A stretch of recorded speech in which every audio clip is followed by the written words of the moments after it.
అందులో భాగంగా ఎవరైతే పూర్ణచందర్ ఉన్నారో అతన్ని ఎంక్వైరీ చేయడం జరిగింది. అతన్ని అదుపులోకి తీసుకున్న పోలీసులు ఈ కేసుకి సంబంధించి దర్యాప్తుని ముమ్మరం చేశారు.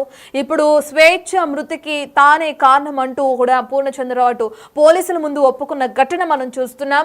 పోలీసుల అదుపులో ఉన్న పూర్ణచందర్ తన వల్లే స్వేచ్ఛ మరణించినట్లు, వాళ్ళిద్దరి మధ్య వాగ్వాదం జరిగినట్లు, గత కొంతకాలంగా వాళ్ళిద్దరి మధ్య గొడవలు అనేవి తరచుగా జరుగుతూ ఉన్నాయి. ఇక వీటి కారణంగానే స్వేచ్ఛ మనస్తాపానికి గురై ఈ విధంగా ఆత్మహత్య చేసుకుంది అని చెప్పి కూడా పూర్ణచందర్ పోలీసులకి తెలపడం జరిగింది. దానికి సంబంధించిన విజువల్స్ మనం బిగ్ టీవీ పైన చూస్తున్నాం.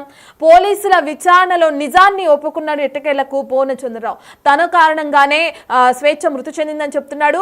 పెళ్లి చేసుకుంటానని స్వేచ్ఛను నమ్మించాడు. దాని తర్వాత తనతో రిలేషన్ లో ఉన్నాడు పూర్ణచంద్ర. ఇక ఈ కారణాల మధ్య ఇద్దరి మధ్య బాగా వాగ్వాదాలు అనేవి కొనసాగుతూనే ఉన్నాయి.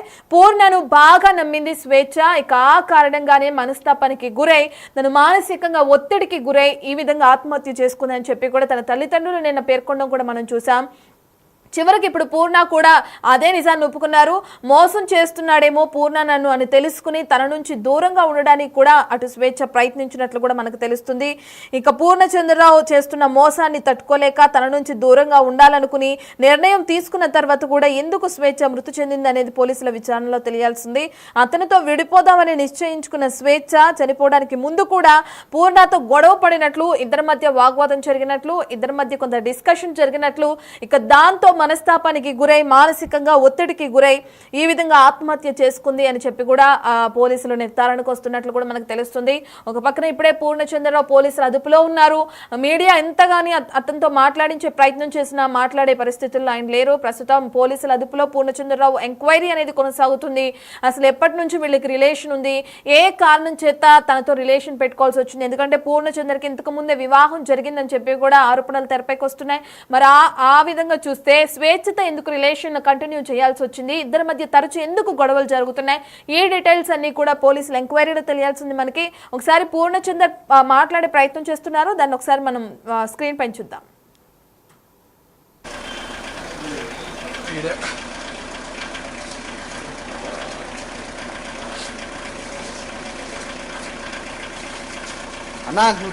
సార్ ఆగండి సార్ ఆగండి. కరెక్ట్ టైం లో అడ్డం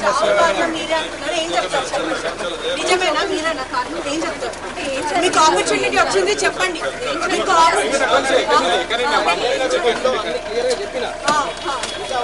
ఆపర్చునిటీ వచ్చింది చెప్పండి.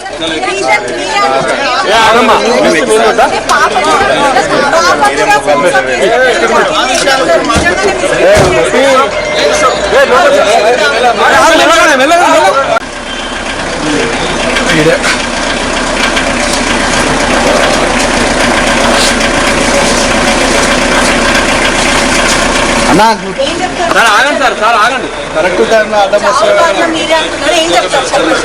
నిజమేనా మీరేనా కారణం? ఏం చెప్తారు? మీకు ఆపర్చునిటీ వచ్చింది చెప్పండి. మీకు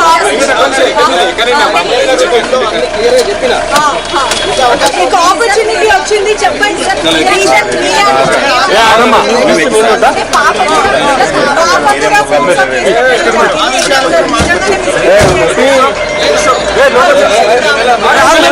పోలీసుల అదుపులో ఉన్న పూర్ణచందర్ ని మాట్లాడించే ప్రయత్నం చేశారు అక్కడ ఉన్న మీడియా ప్రతినిధులు. వాళ్లతో కూడా ఎంత దురుసుగా మాట్లాడుతున్నాడో పూర్ణచందర్ మనం స్క్రీన్ పైన విజువల్స్ లో చూస్తే అర్థమవుతుంది. ఎందుకు, ఏ కారణం చేత మీ ఇద్దరి మధ్య మనస్తాపాలు వచ్చినాయి, ఏ కారణం చేత ఆ స్వేచ్ఛ చనిపోవడం జరిగింది, దానికి మీరే కారణం అని చెప్తున్నారు, మీరేం చెప్తారు అడిగిన ప్రశ్నకి అంతా రాసిచ్చాను ఆల్రెడీ అని చెప్పి కూడా ఎంత ధీమాగా తను సమాధానం చెప్తున్నాడో దాన్ని కూడా మనం చూస్తున్నాం. అతని తీరును కూడా మనం చూస్తున్నాం. ఇప్పటికే తన వర్షన్ కేవలం తన వైపు ఏం జరిగింది, ఎందుకు వీళ్ళిద్దరి మధ్య గొడవలు జరిగినాయి అని తన వర్షన్ మాత్రమే పోలీసులకి లెటర్ రూపంలో రాసిచ్చినట్లు కూడా పూర్ణచందర్ చెప్తున్నారు. ఏదేమైనప్పటికీ తన పొగరు ఎంతలా ఉందో, అంటే ఇప్పటికే ఒక మనిషి చనిపోయింది తన వల్ల, అలాగే పోలీసులు అదుపులో ఉన్నాడు ఆ వ్యక్తి అనే కొంచెం కూడా భయం కానీ బెణుకు కానీ తన ముఖంలో కానీ తన మాటలో కానీ ఎక్కడా కనిపించకుండా చాలా ధైర్యంగా ఉన్నాడు పూర్ణచందర్. మరి చూడాలి పోలీసుల ఎంక్వైరీలో ఇంకా ఎటువంటి విషయాలు బయటకు వస్తాయో. ప్రస్తుతానికి కేసుకి సంబంధించి ఏసీపీ రమేష్ కుమార్ కూడా